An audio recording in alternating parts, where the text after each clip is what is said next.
Jacksonville. Local rapper Ksoo posted the picture to Instagram. It's since been taken down. She feels like the local rappers are glorifying these murders by putting the victims' faces on the album cover. It's unclear if the rappers are directly linked to these murders, but she says it's hard enough having to live with her son's violent death every day, and it makes it worse seeing her son portrayed like this. Paperwork. You do have a warrant for your arrest. We have a warrant for your arrest for murder today. What? Yes. For what? You want your lawyer, so I can't tell you no more, but you'll be in trouble. What the hell? Hakeem Robinson was quiet as he stood in front of a judge on Friday. You're here on charge of murder premeditated in the first degree. Bond set at none. The judge tells him his two separate second-degree murder charges are now upgraded to first-degree murder. Good luck to you, sir. Yes, sir. Robinson, known as rapper Ksoo, is accused of shooting and killing 16-year-old Adrian Gaynor in 2019. He references Gaynor by his nickname Bibby in his viral rap videos. And you know we smoke little Bibby. Gaynor's Real gangster nigga, I ain't never scared. I supposed to been dead. All this money on my head, I supposed to been dead. Bro, I used to have a pro, now I got the weeks though. Gone off that Jimbo, dirt got me on the floor. Googles, we be hitting shit, we flipping shit. Don't run, we chase it down, we blitzing shit. On my head, I ain't never scared. I like to run up on his ass and leave straight red. That mook ass running from the Draco. Heard niggas screaming 23K though. What the fuck get chased with a K-Do? Nigga never. Tonight, for the first time, we're seeing an interrogation video which shows a father incriminating his son in a murder investigation. Abdul Robinson is just one of 5 men linked to the shooting death of Charles McCormick. News4JAX reporter Janice Harris joining us live from the Duval County Courthouse after listening to a 21-minute video of Abdul Robinson Sr., Janice, talking about the men facing murder charges, including his own 2 sons. We're learning lots of details this evening through that. This video was released through the state attorney's office, and with that, Abdul Robinson Sr. is heard on that video talking to the state attorney's office, and he says his son, Hakeem Robertson, is a shooter involved in Charles McCormick's murder. It's one of many things that Robinson Sr. says, and a jury could see this as incriminating when and if a trial happens. This is Abdul Robinson Sr. in the green, his attorney in the gray suit, and an unidentified man in the bottom left of the screen. A member of the state attorney's office, the prosecuting office, is seen on the bottom right. Robinson Sr. is about to make a sworn statement. From you, if you would please raise your right hand.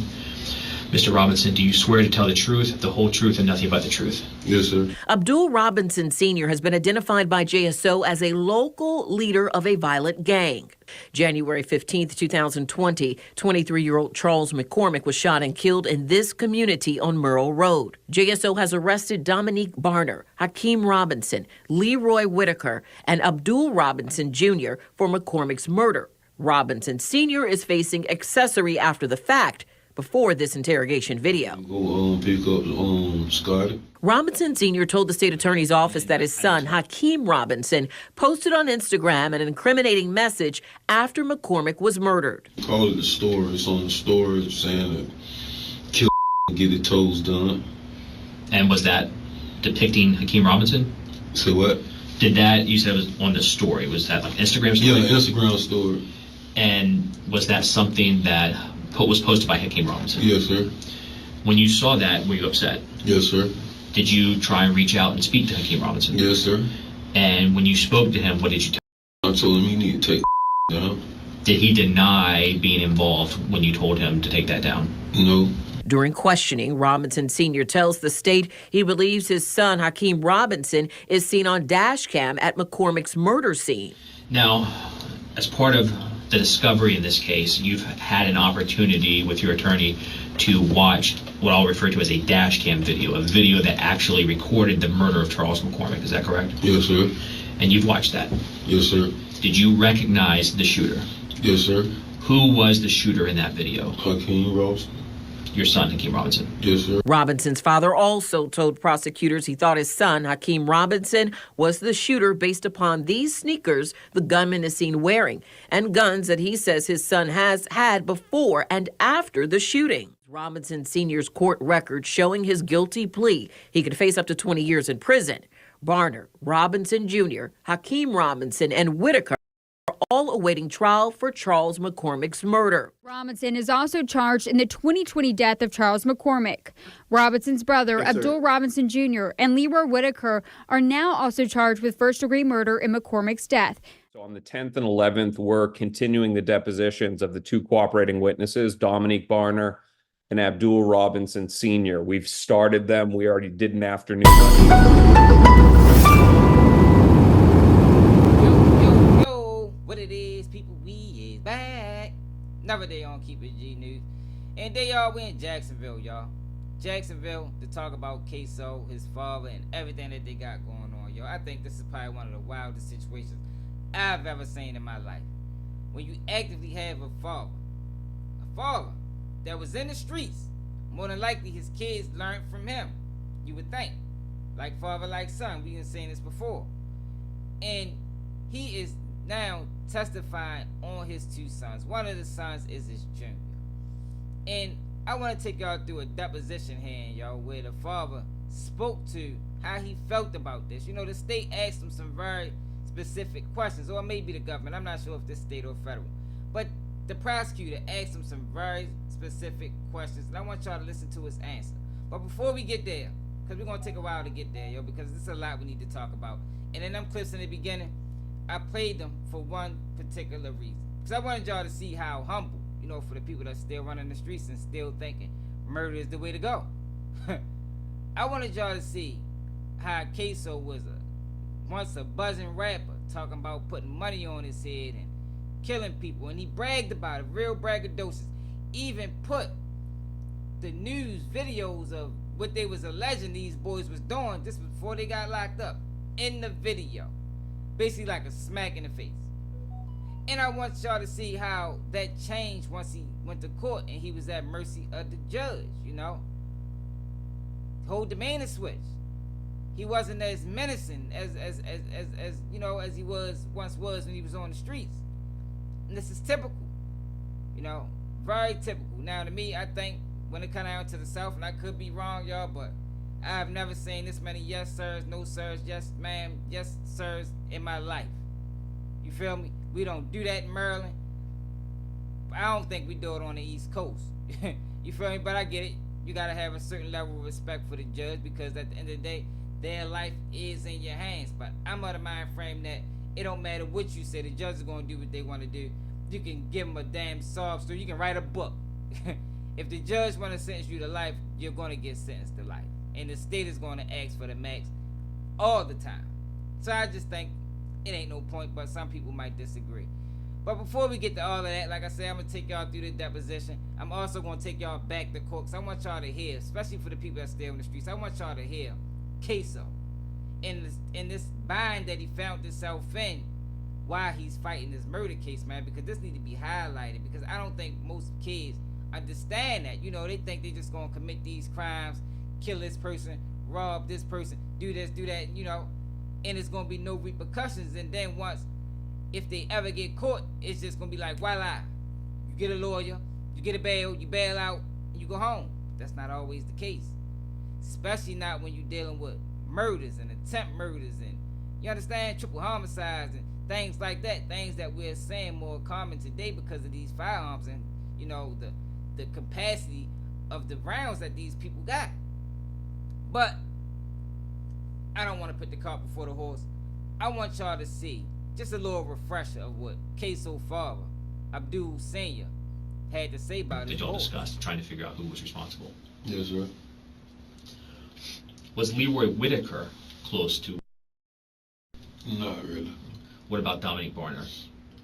I don't think he was close to him. He knew him, though. Okay. But Hakeem Robinson and your other son, Abdul Robinson Jr., were closer to him. Yeah. Now, today you're obviously familiar with the person. Yes, sir. Okay. As it relates to your case? Yes, sir. And his nickname? Yes. Okay. Now, he was shot and killed on January 15th of 2020 at a shopping center on Merrill Road. Are you aware of a song put out prior to him being shot and killed in January 2020? Yes, sir. And what was your understanding of what that song was about? It was a diss song about. So you said a diss song? Yes. Yeah. So it was talking bad about it. Talking bad. I'm sorry, I didn't mean to talk over you. Talking bad. Who brought that song to your attention? Oh, really social media. Did Hakeem Robinson know about the song? Yes, sir. Did he ever talk to you about the song? Yeah. Okay. And how did he feel about the song? He didn't like it. Okay. What about Abdul Robinson Jr.? Did he ever mention the song to you? Yes, sir. How did he feel about it? He didn't like it either. Now, going again back to January 15th of 2020, that day, were you called by Abdul Robinson Jr., your son? Yes, sir. And was that from a number that you recognized as belonging to him? Yes, sir. What did he want? He wanted me to go pick up Scotty. Okay. And I know it's hard to just if you can keep your voice up for me, but you said Abdul Robinson Jr. wanted you to go pick up Scotty. Yes. Leroy Whitaker. Yes. All right. Did you also get phone calls from Leroy Whitaker? Yes, sir. And what did he want? Telling me where he was at to come pick him up. Did he tell you if he was alone or did he have anybody with him? No, he said him and Buddy was together. So Leroy Whitaker and Dominique Barner. Did you express your concern to Leroy Whitaker and Dominique Barner? Yes, I kept asking like, where Hakeem at? Or Hakeem, where Hakeem at? I kept asking like, where Hakeem at? And that's when they finally told me he jumped out the car and ran another way. Okay. And I'm going to ask you just to be careful with your hands and your mouth just because of the recording. Who told you that, did both Leroy Whitaker and Dominique Barner talk to you about the car that crashed? Yes. Okay. And what you mentioned just a moment ago that they said Hakeem Robinson got out of the car. Yes, sir. Tell me specifically what, did Dominique Barner say that to you as well? Both of them said it. Okay. What do you specifically remember them saying? That they crashed the car, the police chasing them, and Keem jumped out the car.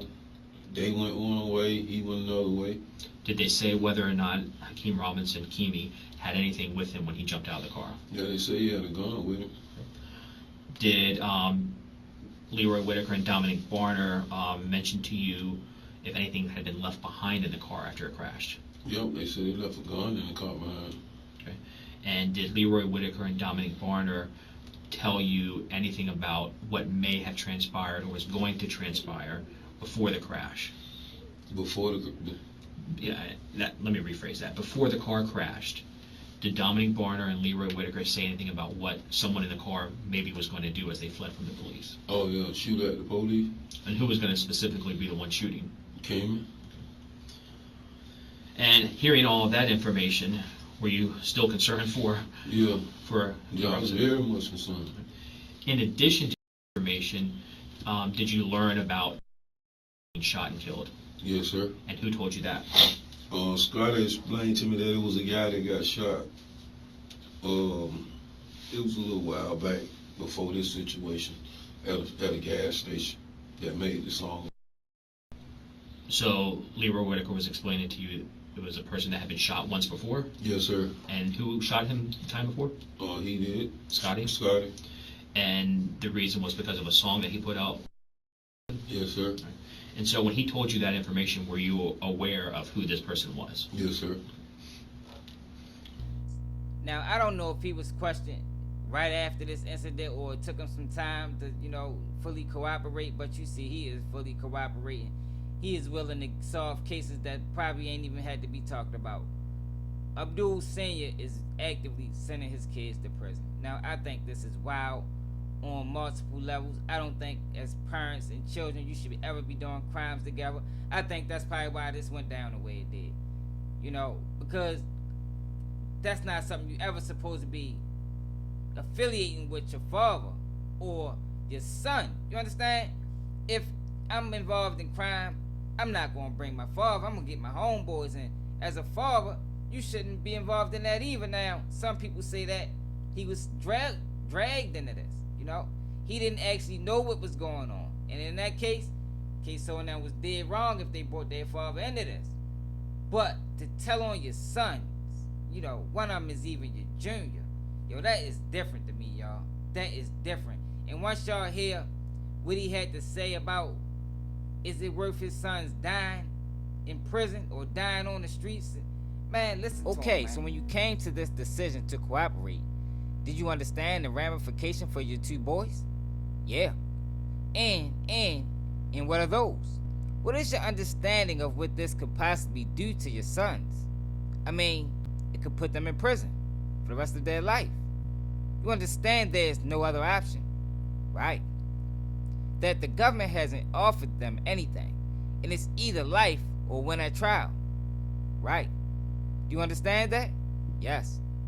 Were you ever under some different understanding that somehow if you cooperated, it would allow them to close their case to something that would allow them to see the light of day? No. What's worse? And I ask you this question, and this is not directed at you. I'm asking you this because of the sons. And I don't want you to interpret this as me saying death toward you.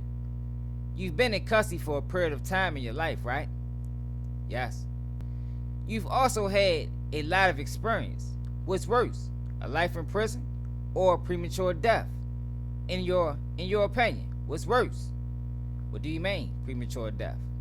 I'm not understanding that. Premature death meaning if somebody dies of old age within their 80s or 90s to death of natural causes.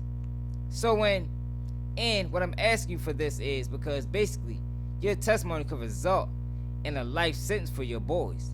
And I'd like to know if you consider a life sentence to be worse than death upon them. Do you get my question now? Yeah. And that's why I wanted to make sure you didn't think I was saying something toward you. Just is what you're doing to them worse than killing them? Yeah. The prosecutor asked him, do you think that life in prison and dying in prison is worse than being on the streets and dying of old age? He is in full acknowledgement that what he is doing is worse, the worst possible thing he can ever do to his kids, man. He is actively sending his kids to life in prison, and there's no other option. There's no other way out. You know, there's not no situation where he can possibly get 30 years or life all suspended. We talking about life, no parole. We talking about 23-1. We talking about never seeing the streets again. And we also talking about a plea deal of almost up to 20 years for the father just for his cooperation. So it's like, yo, in that case, is it worth it? Now, I don't think he gonna get 20 years depending on how much he cooperated. Look like me, he trying to take the whole ship down. He telling on both the kids, he telling on the homeboys. He is gonna pull a Gangster Williams. He's gonna tell on whoever he gotta tell on to get out of this situation. And he shouldn't have never been in this situation, you know, because I said before, kids and parents should not be committing crimes together. That is reserved for the people, your crime buddies. I mean, that is reserved for your crime buddies, and your father shouldn't be one, or your son shouldn't be one. But he understands what he's doing. And I know it's turning him up inside. But let's say worst case scenario, they give him 20 years. He already in his 40s, but you gonna come home 50 something, 60 something. You understand? Versus his kids who's still young. I think Ksoo was 20 when he caught this case. Still got a lot of life to go. Now, he might look at it like shit. If they come home, they probably gonna do it again. I might as well send them away. But that is a wild way to think, yo. I could never think that way about my child, but my kids, and hopefully never be in this type of situation, because I would think I raised them better than that. And for Abdul Sr. to say, he admit that he played the role in his kids' lives, and for them to turn out this way, it's like, yo, you gotta take some level of accountability. I mean, you would think at least. I mean, I think I would in that situation. And I think in most situations where you got parents and their kids end up going left, I think it hurts. You know, I watched my mother hurt. I watched my brother hurt when he thought his son was going the wrong way. Like, it make you feel like you could have did more, like you wasn't really the parent that you thought you was, and a lot of times it's not the parent fault, yo. But in this situation, I just could never see a situation where I'm sending my kids to the system, you know. But at the same time, if Ksoo and them is done, and Abdul Senior really don't have nothing to do with him, with this crime, they need to cut him loose, let him go. But it look like to me, it's all set in stone, and this man is going to testify on his son. But I want y'all to hear Ksoo at one of his bail hearings. I want y'all to listen to this interaction that he had with the prosecutor, you know, because this is a typical occurrence. You got these young kids, and you know, Ksoo, you would have thought he had some money put up, but you got these kids 25, 20 and under committing all these crimes, and then they get in front of the judge. And this Hakeem Armani Robinson, And how old are you? 23. Okay. I'm going to ask you some questions right now about what it is that you have in your possession in terms of tangible assets and money. Okay. Okay. Do you have a checking account? I don't know what a checking account is. Okay. Do you have any bank accounts? Yeah, I have a bank account. How much money do you collectively have in your bank accounts? As far as you can remember, because I know you've been incarcerated for a long time. Well, before I got locked up, I had like $1,000. Okay. We could say approximately no more than 1,000? No. Okay. So any other bank accounts that you have any money in? No. Do you own any real property? And by that, I mean land, houses, buildings. No. Do you own any cars?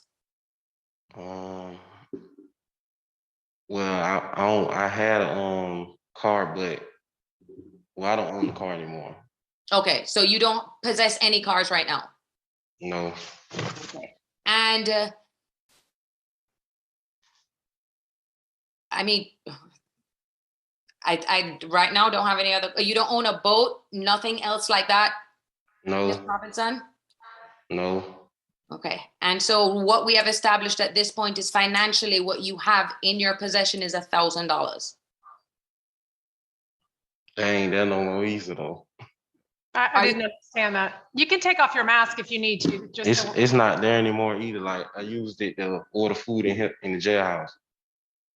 Okay. Are you currently employed? Signed to a label. But you're not currently working, are you? No. How long have you been incarcerated? A year and a half. Are you allowed to work while you're incarcerated? No. How much money does it cost for you to make phone calls? It's different prices. I don't call anyone in Jacksonville, so it'd be about $5, $7. So if you, even though you don't have any money coming in, you have to rely on other people to put money on your phone. Yes. Okay, Your Honor, I don't have any other questions at this make time. sure y'all subscribe to the channel. I keep forgetting to say that. I need to start saying at the beginning of the video. Become members of the channel. I'm still doing promos. You know, hit me on Instagram if you need anything promo. But this is a terrible situation, y'all. And I definitely want to send my condolences to the families, yo, because 2 people lost their life throughout this. It look like it's going to be a lot more, man. And this is what happens, yo, when drill music turns to reality. And a lot of times drill music is reality. We have seen it in so many different cities, so many different states. It looked like Jacksonville drill scene is completely wiped out, as is New York's. And it's like, yo, I don't know what it's going to take for these kids to realize, to still want to rap drill, that, yo, this ain't the way to go. Look at your peers. Look at your peers.